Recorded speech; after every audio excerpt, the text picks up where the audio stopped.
going to talk about a block and tackle. I think I said in the previous segment we'd look at 3-to-1s, but I want to do the block and tackle first, and then we'll come back to that. To me, this is a block and tackle. Some might consider this to be a block and tackle also. But to me, this is what epitomizes the block and tackle system.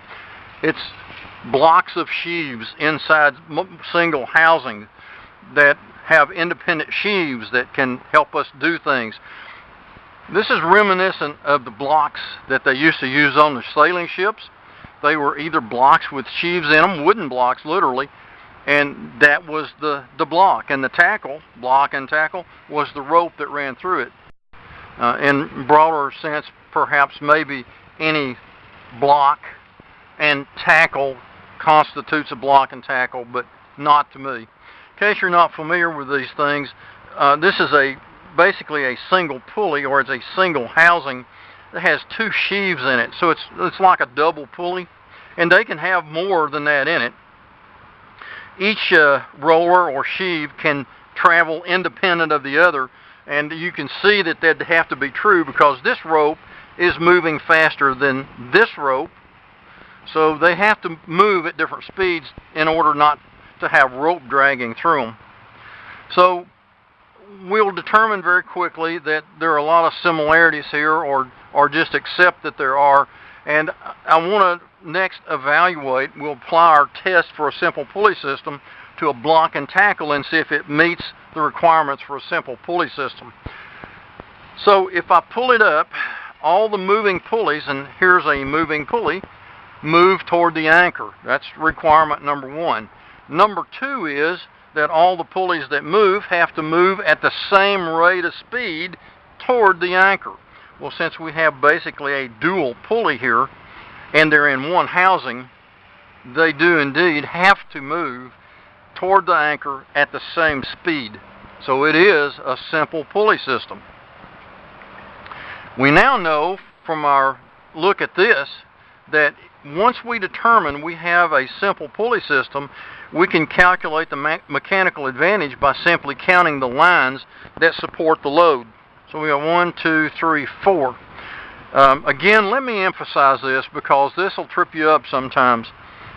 This line counting thing, the ones that support the load, only works in simple pulley systems.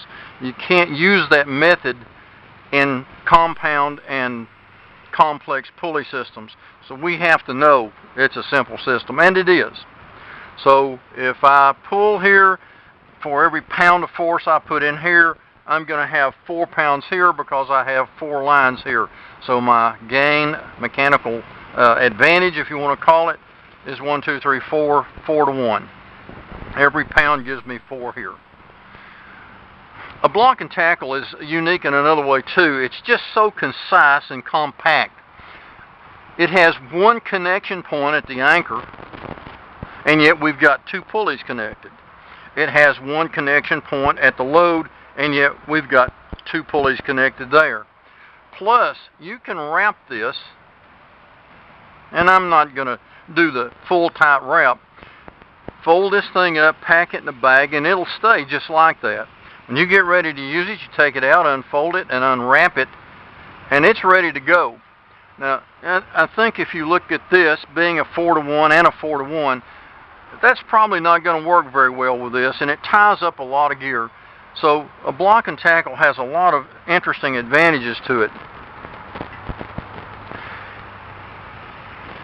Simple pulley systems, because of the way they're configured, usually, if not always, can be flipped. So I'm going to do that right now.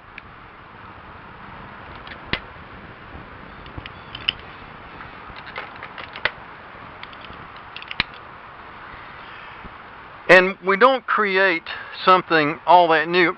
No, it's all right. I was going to turn it around, but I won't. But it does add a factor of mechanical advantage. And the reason it does, let's look at it. We now have 1, 2, 3, 4, 5 lines supporting the load. So we now have a 5-to-1. Just flipping this thing around, we now have a 5-to-1. An interesting thing happens at the load. Let's calculate what the force at the load is. I think it's going to be a surprise. Let's do that with 100 pounds. Let's just assume we've got 100 pounds here, and we have 1, 2, 3, 4, 5 lines supporting a load in a simple pulley system, so we have 20 pounds in each line. Well, let's look at that. What do we have right here? It is the sum of all the loads in the lines. They add up to create the force here. So we've got 20, 40, 60, 80. We have 80 pounds right here. So there's only 80 pounds pulling down on that from a 100-pound load. Well, does that make sense? How could you have something lighter here than you have here? Well, the answer is I've got 20 of it right here. 20, 40, 60, 80, 100. So I've got 20 pounds of upward force right here in addition to the 80 pounds right here. So 80 plus 20 equals the load. It's kind of a trick, but that's the way it is. And if you'll recall, it's not maybe that strange, when we had a simple pulley system with one pulley and it anchored here and we pulled here, we found the load on the anchor was half the weight of the load because I had the other half. So the two halves added. So maybe not such a surprise after all. In the next segment, I'm going to drop back to the 3-to-1 systems. We're going to look at just a pulley 3-to-1, rope and pulley, and we're going to look at a block and tackle 3-to-1, and we're going to look at a Z-rig. Z-rig is a pretty interesting pulley configuration. You can probably do some similar things with ordinary pulley systems, but the Z-rig offers some interesting advantages.